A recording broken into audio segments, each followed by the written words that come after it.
So welcome everybody and good morning or good afternoon, depending on where you are.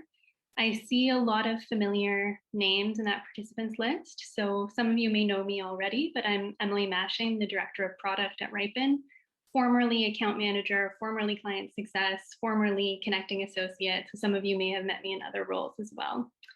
And co-hosting with me today is my colleague Adam, our Junior Product Manager. The theme of today is product coffee break. So we'll be catching you up on the latest features from the last quarter and some of the things that we're really excited to be releasing in this quarter. Also with me are a few folks from our wonderful marketing team who will be assisting with questions and some of the content today.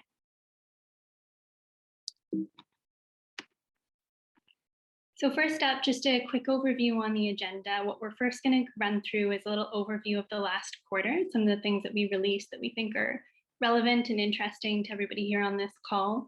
And then some of the upcoming feature releases for Q3 that we expect to have an impact on your experience with the Riipen platform. We're also going to be doing Q&A, of course. So there's a Q&A at the end, but there's also going to be a Q&A in the middle. So just a few items of housekeeping. One is we will be using Slido to ask a few questions from our audience throughout the webinar. So if you're familiar with Slido, you just go to slido.com and then enter that event code. And Jennifer is going to be reposting that information within the chat as well if you haven't had a chance to copy it down now. You'll also see that come up again when we get to those questions. So throughout the presentation, please feel free to use that Q&A feature that's built into Zoom to ask any questions that may come to mind. We may answer some of them in writing during the call, but we'll also select some of those to answer during our Q&A period as well. If time allows, hopefully we'll get to all of them. And apart from that, oh yeah, just one more item. Please feel free to use the chat. We'd love to have everybody introduce themselves in the chat, where you're from, why you're attending today, who you are. And if you do want to use the chat to ask questions, that's totally fine. Our team will try to get to them, but things can get a little lost in the shuffle in the chat. So it's best to use the Q&A if you want to hear the answer to your question in today's presentation. All right, so first up, just a little overview and an update on Riipen's marketplace size. For those of you who attended our last webinar, you would have seen a similar slide, and we've had quite a bit of growth since then. So first up, we are now at over 88,000 student experiences. This includes only the student experiences that have actually kicked off to date, so a higher number are booked going into the future. But we are very proud and excited to be nearing that 100,000 student experience target, which we definitely expect to be hitting by the end of the year. We've also now surpassed 5.8 million experiential learning hours and 9,300 educator to employer connections. So those are unique projects matched between educators and employers. The current active size of the marketplace, this isn't a peak time of year, but it is actually still very active and large at the moment. 248 courses seeking projects, 159 internship programs seeking projects, and 1,226 projects are currently seeking to match with courses and internship programs. Now, those numbers fluctuate day by day and hour by hour, so they're not up to the minute, but just want to emphasize that even though it is July, it is not our absolute busiest time of year. We're going to see that pick up in August. We still have a very active marketplace at the moment. So if you are considering looking for projects to match with in September, there are a lot out there currently looking for matches right now. So with your help, our big goal is to reach 1 million student experiences by 2025, which at our current rate of growth, we are projected to meet. So it sounds absolutely massive, I know, but that is Riipen's goal as an organization, and that's what we're working towards, and we're very excited about it. So I'm now going to get into the main purpose of today's webinar, which is to talk about the features that we've recently released, some of which you may be aware of, and some of which potentially could have flown under the radar. So first up, just a little timeline of the quarter. I'm not going to talk about everything that's listed here. I did want to emphasize, so all those things in gray text, these are features that we released that I won't be discussing in detail today. But I did want to mention one of the reasons we were a little bit less feature heavy in Q2 is that we did really focus on technical debt and quality in the quarter. So a couple of the things that our engineering team worked on, I can't take credit for this one, is an 87% improvement in load time. So you may have noticed that if you've been a user of the platform for a long time, the load time of pages has significantly improved. This is something that we are continuing to work on as an ongoing project. Some pages certainly are slower than others, but we're very proud and happy with that progress that we've made in improving the speed and performance of the platform. Another technical item on there is standalone page refactors, which I don't expect anyone here to immediately get excited about. But that is, again, an investment in technical debt. And our team working towards just a very high code quality and making sure that going forward, we have a great framework on which to build going forward. So that should allow us to deploy new features more rapidly and also to prevent bugs.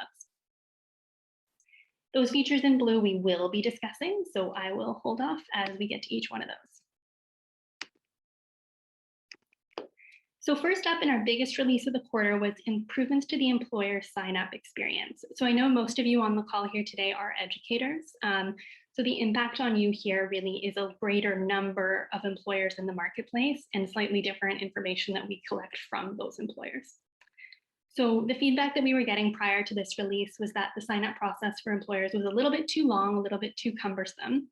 And the feedback we were getting from educators is that some employers in the marketplace don't have all the information that you need to screen them properly. So we've totally changed the way sign up works for employers. It's a lot smoother for them now. And we have seen a significant increase in the number of employers who start sign up and complete project publication, which was the goal of this implementation. We also now require that every single published project has a logo, a website, and industry tagged to it, which helps, and a company bio as well, which helps when you're screening projects and looking into the company to decide if it's someone that you're interested in working with.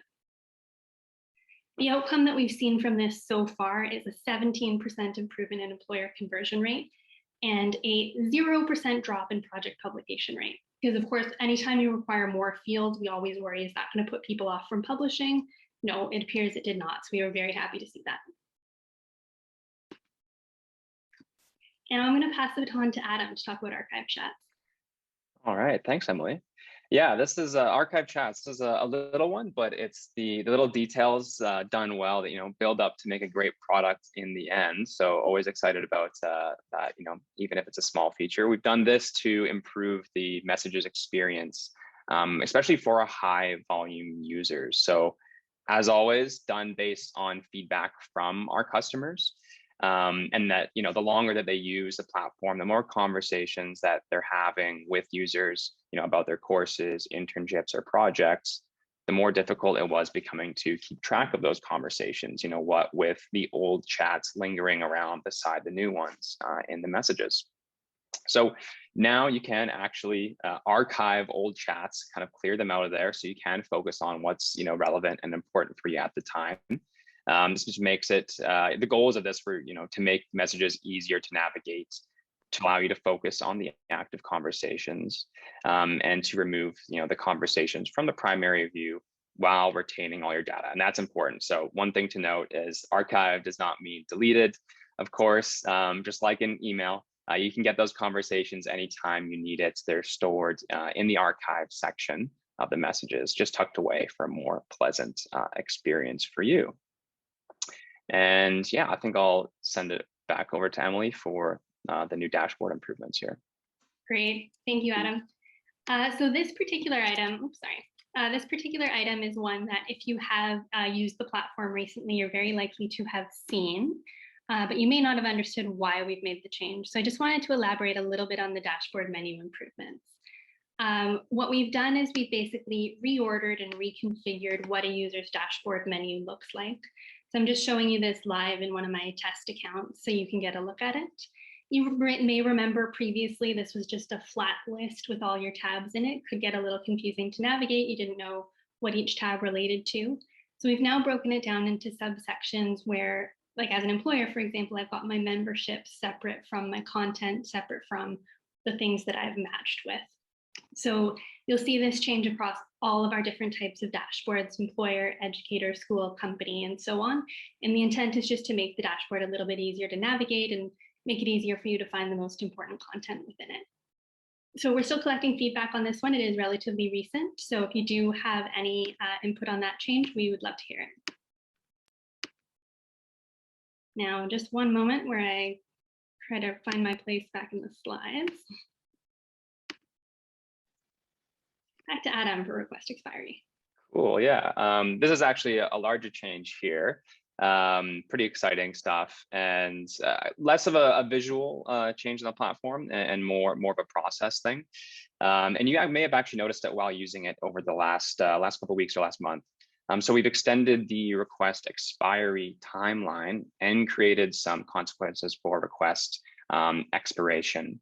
And so why have we done this? Well, we did this in response, of course, in feedback. And one of those being that having requests to collaborate on projects, courses, or internships expire, not because folks weren't interested in connecting with the other users, but because they simply just didn't have enough time to get back to the requester. So sometimes they might even have had that initial conversation, but it would require further follow-ups, which just didn't fit into the original 14-day request expiry window. So what we did is extend that to 21 days. So you now have an extra week to accept or decline requests to courses, internships, projects. And the goal here is, of course, to reduce the number of requests that expire and provide users with more time to meaningfully review those requests. So that's the first part to this. The second part to this is that any content within the marketplace that does allow 3 requests to expire will be closed automatically from receiving more requests in the marketplace until that user signs in and opens up the content to requests once again. So it's not closed off forever. You sign back in, reopen it up. And the reason we're doing this is because one of the other biggest complaints we got from users is that they might not hear back from someone. So by closing content from the marketplace that is inactive, that'll ensure that the content within it is from users that are genuinely ready to engage. And of course, by extending that timeline to 21 days, it does offer some more wiggle room there before the 3 requests actually do expire. And so the goal here is really to increase that responsiveness and reduce the overall number of requests that expire, especially those that you don't even hear back from. It's really increasing the quality in the marketplace. And while it's still early days, the initial results have been super positive. So we've seen a 7% drop in expired requests since this change was released about a month ago. And actually, this is a nice segue into a poll we're going to do here. So we can just change that. There we go. So curious for folks attending right now. So for what reasons have you let requests expire before? Of course, we're always trying to improve and iterate. So your responses will help us to keep improving on this core part of Riipen's marketplace. Can't wait to hear from you. And you can go to slido.com and join with that access code, or by scanning the QR code there in the slide. And kudos to those who are already responding. I never let requests expire, though I know there's often a lot of reasons why anyone might. So just going to let this run a little bit, but it's really interesting to see the responses come in.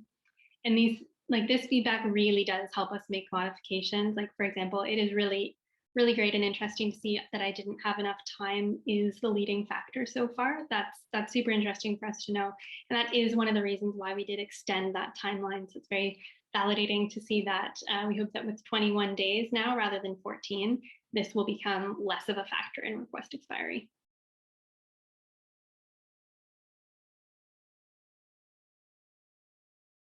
Awesome. Okay, those numbers have sort of stopped moving for now, so please do still feel free to vote. We'll absolutely be looking at these results later.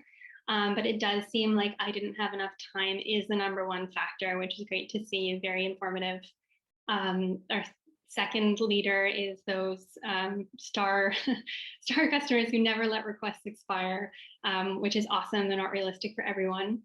And the third is one that we're definitely well aware of. I didn't want to accept the project. So that is a totally valid reason. And we are actually working on some things to make it easier and feel less sort of confrontational to decline a request. to make that easier, because it really helps the other user and it helps us when something you don't want to accept is declined instead of expired, because it helps us realize, okay, that wasn't a good fit, and it helps us improve. Whereas if something expires, we don't really know if the project itself was a bad fit. So that's great to see that a few people did have that answer as well. And hopefully now we've made our messaging a lot more clear about making sure everyone is aware that requests do expire, so that that's not a factor going forward. So wonderful. Thank you so much, everyone, for your responses. And I'm going to pass this over to Ben from our marketing team to talk a little bit about a major event of last quarter, Level Up. Hello, everyone. My name is Benjamin, and I'm excited to share a couple of details on Level Up and the progress that we've made so far. So as many of you know, a student's qualifications and their labor market fit can often be a huge mismatch and impact their employment later in life.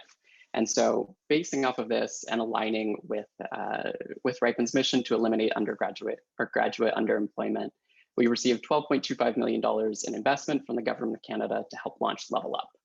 Level Up, just as a quick reminder, is a paid short-term remote internship program where we were to create 6,125 student placements for Canadian students.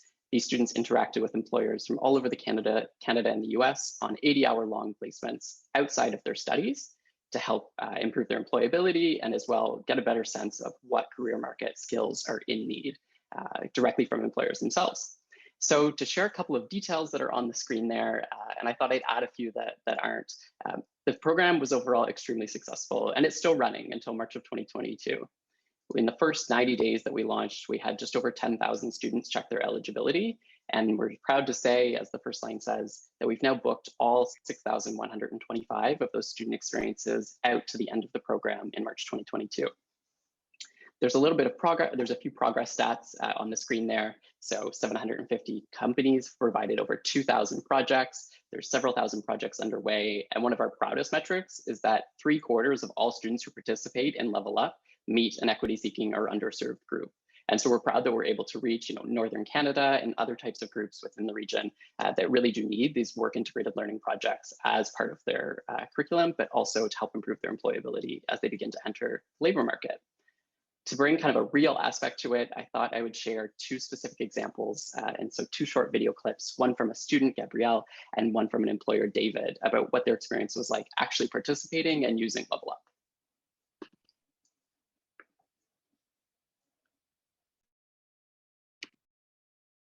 I knew that I wanted to go into digital marketing going into this, and I've been interested in posting to social media and using graphic design and media marketing tools to do so. But what I didn't have going into it was confidence in myself and in my decisions. But after this project, I have so much more confidence in myself. I know now that my career aspirations align pretty well with my personality and with my skill set.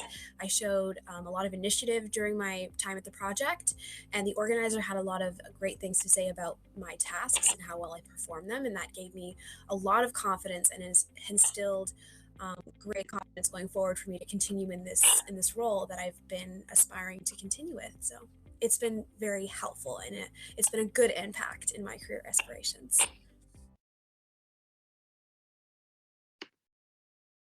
I'm David Sim, president of Arbordale. The Level Up program could be very beneficial and very important to us because of the shortage of and the lack of youth in the agri-science and agri-food business where we operate.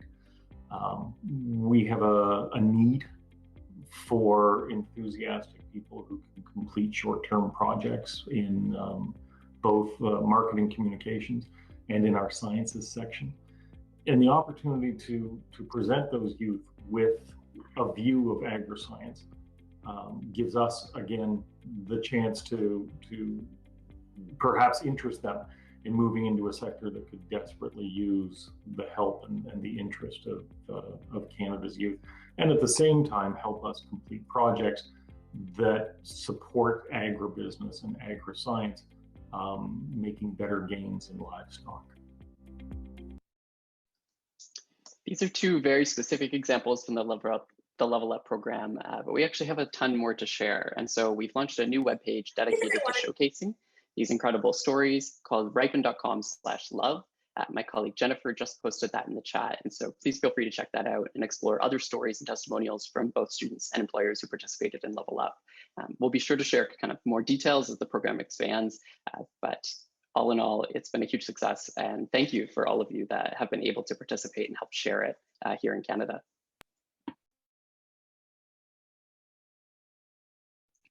Amazing. Thank you, Ben. Right now we have some time allotted for some questions, but just taking a look at the chat as well as the Q&A, we don't have any yet. Just reminding everyone that if you do have any questions, feel free to throw them into the Q&A section there, or even the chat. We're taking a look at that. I'm sure we'll have a lot more questions, especially after the next section, but just for the sake of time, I'll pass it back to Emily and Adam. Okay, sounds great. Yeah, please do feel free to post anything in the Q&A or chat. We'd love to have some questions to address towards the end. No question is too specific, too small, or what have you. So I'm going to get into our upcoming feature releases, which I hope everyone will find perhaps even more interesting. So preview some exciting things to come. Though as I'll explain in a moment, it might be better called our Q3 releases. And the reason for that is we were actually very slightly ahead of schedule on 2 of these items, and we've actually just released this new feature yesterday. So I'm happy to let you know that post-publication content recommendations are now live. What this feature is it actually will automatically create a list of recommendations and show a list of recommendations to a user after you've published a project, a course, or an internship program. So I'm just going to quickly share what this looks like. So as soon as you've published anything new on the platform, you're now going to get this new Find a Match page that will pop up immediately afterwards. And this page will essentially tell you, why is it a good idea to be proactive and submit a request? And here is the content that we've recommended for you based on what you've tagged to your to whatever you just published. So if you've published a course, for example, we're going to provide you a list of projects that we think you may be interested in, and you can either bookmark these or you can open them up and send a request to work with them right away. So the goals here are twofold. Like, one, we want to make it super easy for you to find relevant content that's related to your course, your internship program, or your project. And 2, we also want users to be a little bit more proactive in the marketplace and send requests early. We found a huge correlation between sending a request and getting the exact number of matches that you wanted. So this is obviously brand new, so going to be seeing what the impact of this is like, but the hope and expectation here is that it's going to slightly increase the number of requests that you send after publishing something and how early you send them, which will allow people to get matched a little bit earlier in the process, which is always a good thing. And next up is another feature that we launched just yesterday, and that is big improvements to our reporting functionality for schools and companies. So you'll only be able to see this if you're an administrator of your school, but you'll see that under the Reports tab of your school portal on Riipen. So the changes here are, 1, some massive improvements in speed and performance. You may have noticed previously, if you were trying to pull quite a large date range, it could be extremely slow or even time out if you had a ton of data. So big improvements in speed and performance. It now loads very, very quickly. You can pull from preset date ranges or set a custom date range. And it also makes some improvements to the flexibility of reports and the data that we can report on.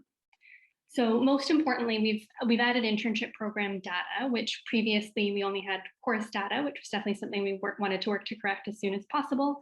So you can now report on both course and internship program activity in your school.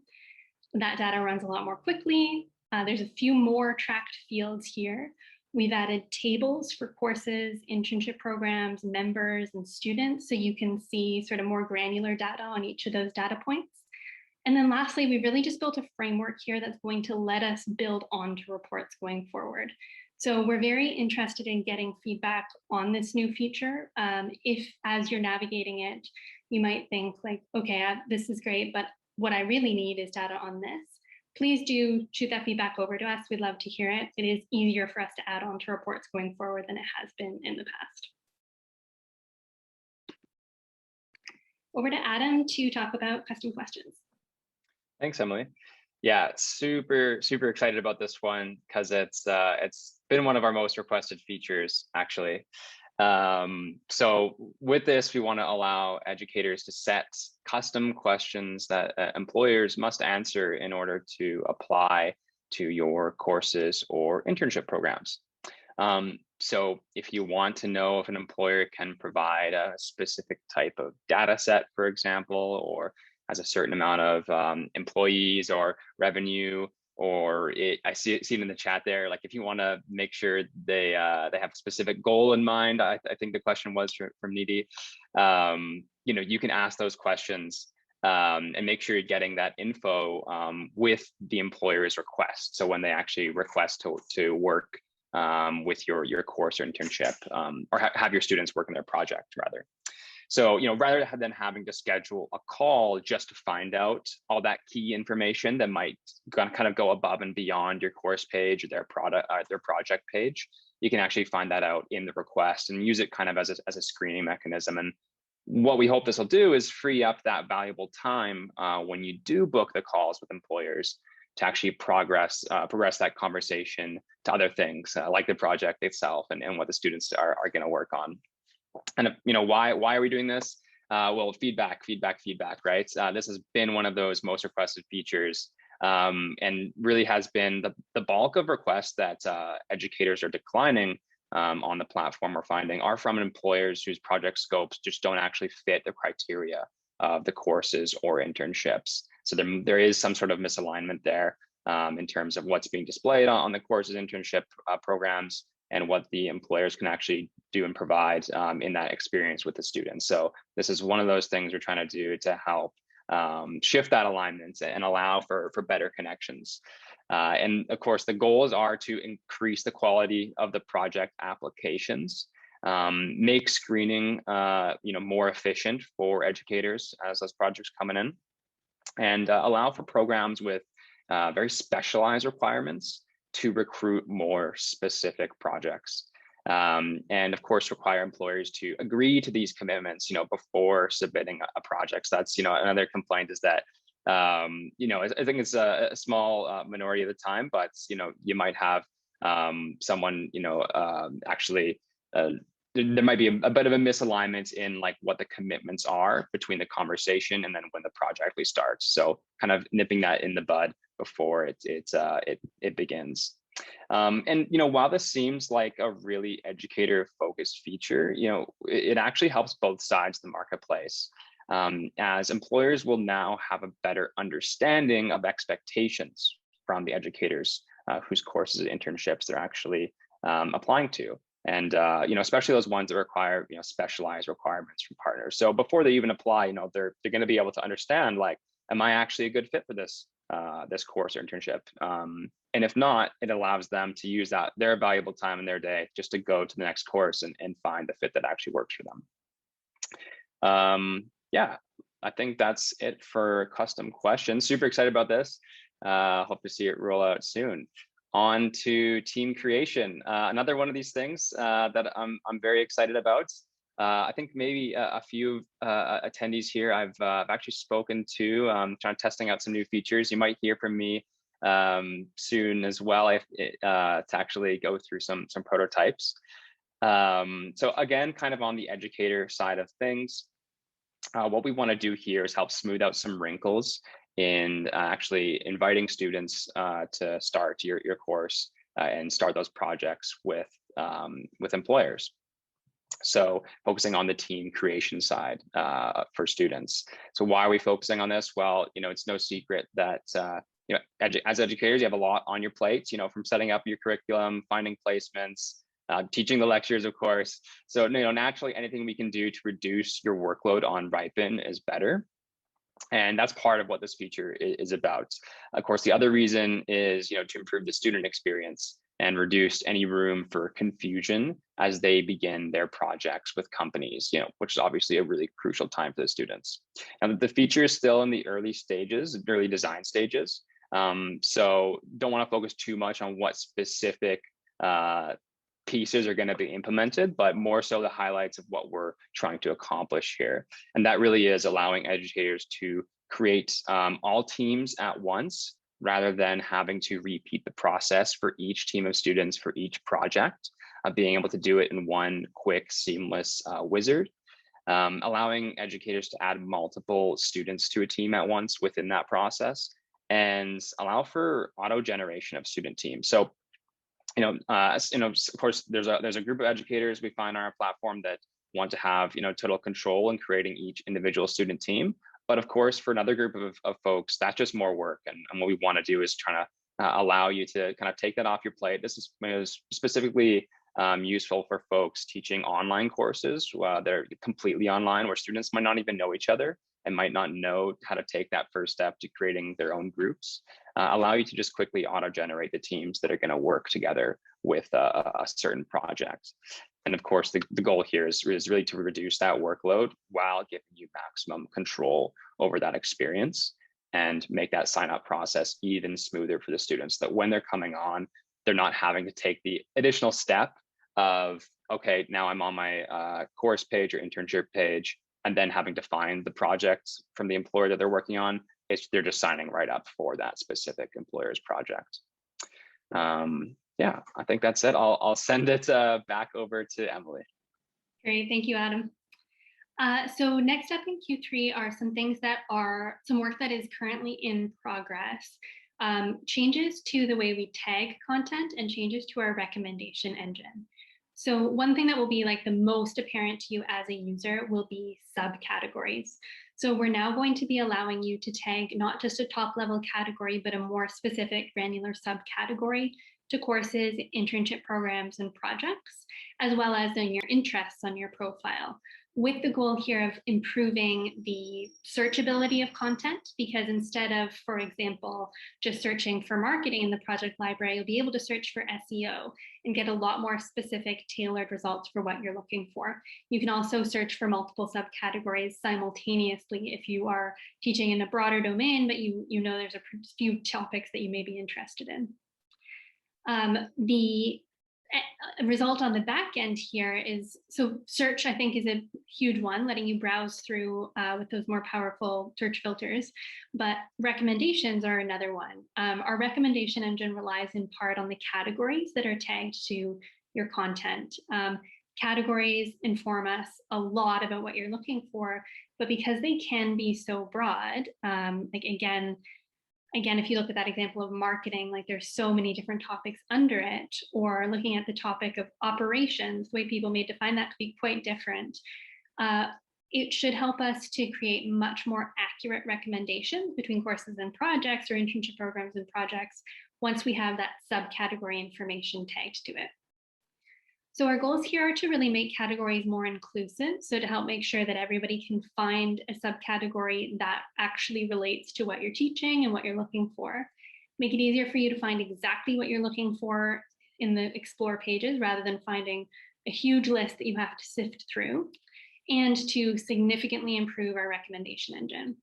So for anyone who's worked with recommendation engines before, you'll know that these changes will be iterative and gradual over time. Subcategories should be a big leap forward, but we're going to be continually refining based on the results. So expect this to be an ongoing project, and probably mentioned in our next webinar as well, but it's a major focus for us within this quarter.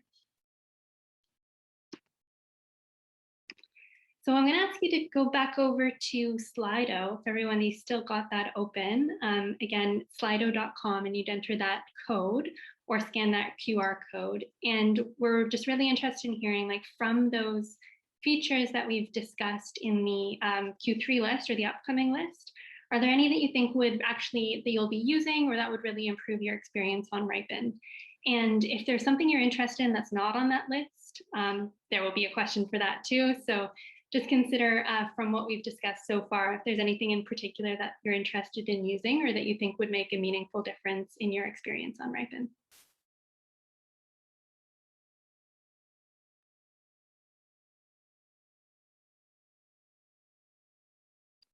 It is not a surprise to me, but it is great to see custom questions in the lead there. That's awesome. That is affirming for us, as it has been quite a big project, and we're deep into it now. Should be released within the next several weeks. So it's really awesome to see that so many people are interested in using that. Reporting improvements, I know, are a little bit more niche because it really only applies if you're kind of looking at the activity of your school as a whole, which doesn't apply to every educator. But we do think that we've made a significant step forward in what's available in reporting. It's great to see post-publication content recommendations get a couple votes too. This is something that will be like relatively, I think, non-intrusive. It shouldn't massively change your experience with the platform, but it should save you a couple steps by putting those recommendations front and center after publishing. And again, that feature will improve when the recommendation engine improves. Awesome, glad to see team creation did get a couple votes in the end. Adam would have been devastated. He's been working quite hard on that one. Wonderful. So thank you all so much for your votes on this one. Please feel free to keep voting. It'll be really interesting for us to see how this ends up shaking out in the end.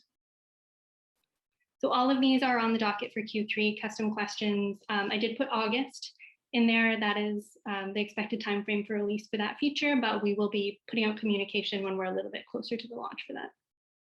And as I mentioned, reporting improvements and post-publication content recommendations are now live, so do feel free to check those out.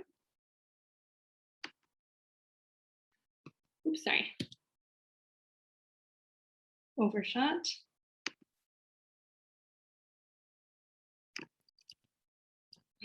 Give me one moment here. A little trouble with the Slido slides. Okay, I'm going to put it over to Michelle to talk about the upcoming white paper. Thank you, Emily. Hello, everyone. My name is Michelle. Thank you again so much for joining us today. For all of those in attendance, we are very excited to give an exclusive preview of an upcoming white paper that is currently set to be released next month in August. This publication is titled The Power of Online Work-Based Learning Marketplaces, Connecting Learning and Work to Expand Equity and Opportunity. Within this white paper, you can expect to gain some insights on the potential for work-based learning in improving equitable outcomes, key barriers to equitable expansion, how an online work-based learning marketplace addresses these barriers, and finally, what this looks like in practice with case studies and early outcomes of data directly from the Riipen marketplace. As I mentioned, the white paper is set to be released in August, so make sure you are keeping an eye out on all of our social media channels as well as within your inboxes for when that is live. Thank you very much, Michelle. We've got another Slido question to close us off. Are there any features not discussed today that you'd be interested in seeing added to our roadmap? So we're always looking for your feedback. That often comes to us through your customer support representative or your account manager. But we'd love to hear from you directly too. So please feel free to input something on this question. We'd love to hear what you come back with. I know this one will take a little longer though, as it's open text. So I think in the interest of time, I'm just going to ask Jan to also kick off our last round of Q&A simultaneously. Awesome. Yes. While everyone's filling in that, I have a few questions that came in. I'm gonna kind of ask them a little bit out of order here. I'll start off with a question from Vicky. Well, actually, two things from Vicky. One, she mentioned, are these slides going to be shared? Oh, actually, Emily, you have to stay on the Slido slide to make sure everyone has access to it. Vicky asked if we'll have access to the slides later. Yes, you'll get an email from us most likely tomorrow with the slides as well as the recording of this webinar. She also asked, will the post-publication content recommendations feature that we just released be reported for courses already posted but not yet closed?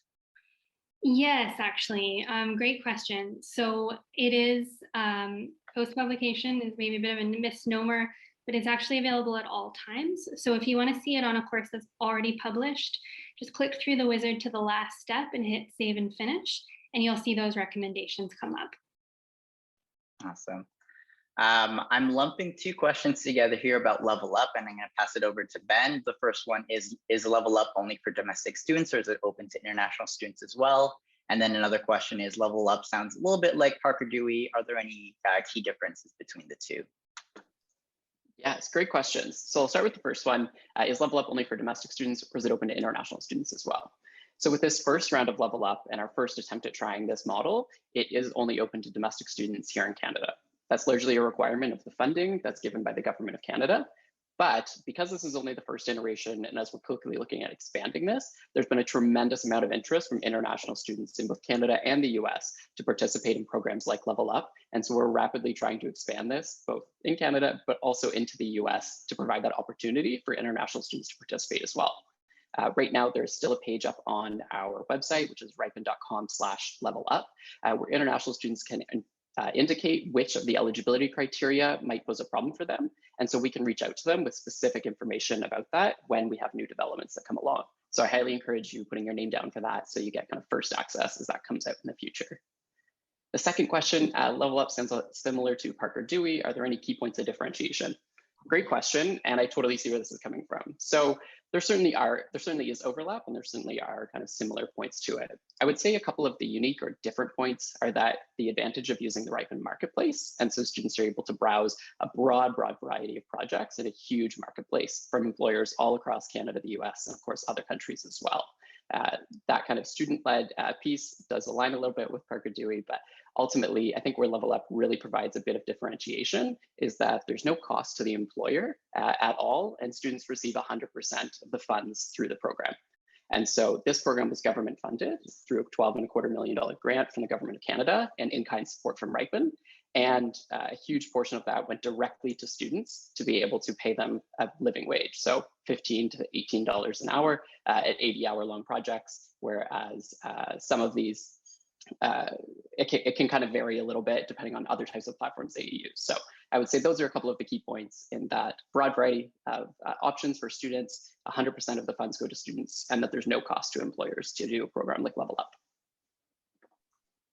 Awesome. I'm lumping a few questions together here, and it's going to be for Emily. So we got a few questions about some users having some problems with different features or running into a few bugs, or just wondering if there's any demo videos or tutorials that'll help them kind of self-train on the Riipen platform. So for Emily, or I guess even Adam, what kind of tools are out there, or what kind of support can they get? How can they get in contact with customer support? What kind of help articles or things are out there as well? If they have any feature requests, there was also, I saw a question about feature requests. If there are any feature requests, how do they get in touch with the product team? Thanks, Jan. I'll start with that last one. A direct way to get in touch with the product team, and we'd love to hear your feedback. You'll see it on the next slide, but you can shoot us an email at product@riipen.com. We'd love to hear from you directly. The other thing is that we have great channels of feedback through our customer support and customer facing teams. So if you're in regular contact with someone from our customer success or account management team, you can relay your feedback directly to them, and they report all of that to the product team. They're great at doing that, and we kind of aggregate it to see what the common themes are. So we love to get that feedback. In terms of how to find support and like who to contact in general, when you're on the platform, look for that little orange icon in the bottom right corner of the screen. Open that up and you'll see a few different resources there. For one, there's our help articles at help.riipen.com, but they're linked to in there, where you can search through a lot of common support topics and find an article that should take you through how to do a particular action. We've also got Riipen Academy linked to in there. That might not have been what the questions here are looking for, but Riipen Academy is really more about how to run an experiential learning project more generally. So like best practices, how to manage communication, etc. It's not a how-to on the platform, but really like a best practice about managing relationships and having good outcomes. And then finally, also under that little orange circle is our live chat support team. You'll find them from 9 a.m. Eastern time to 8 p.m. Eastern time. And they are excellent. They're very responsive, but they'll be able to help you with any question that you might have about the platform. And they can often help you very efficiently because they can see exactly what page you're on when you initiate that chat. So they can usually help you quite quickly. And you can also share feedback through them and they'll put it to the right channel. Amazing. Thank you, Emily. And to everyone who asked a question about some support or some technical issues, or if you ran into any bugs, we'll be sure to follow up with you right after this webinar. We are just about at time. Thank you to everyone who actually submitted like a feature request here on the Slido. We'll be sure to maybe add that to the roadmap or follow up with that later on. In terms of, again, next slide, if you can, Emily, if you want to get in contact with the product team, You can reach out to them at product@riipen.com. And then finally, right before we head out here, we'd love to hear your feedback on this webinar itself. How can we improve? We host these every 3 months. The next one's going to be in mid-October, dates to be determined. But we'd love to get your feedback. It's a 2-minute survey. Jennifer from our team just posted it on the chat there. If you could let us know how we can improve this webinar, that way the next time around it's even better for you and a little bit more engaging and more exciting. Thank you again to everyone who's joined us today, and we hope you have a fantastic rest of your day and an amazing rest of your week. Thank you all. Bye. Thank you so much, everybody. Thanks, everyone. Just going to leave this active for another moment just to give everybody a chance to hop into that type form if you'd like to. We really appreciate you joining us today. We are at time, so feel free to drop off. Thanks, everyone.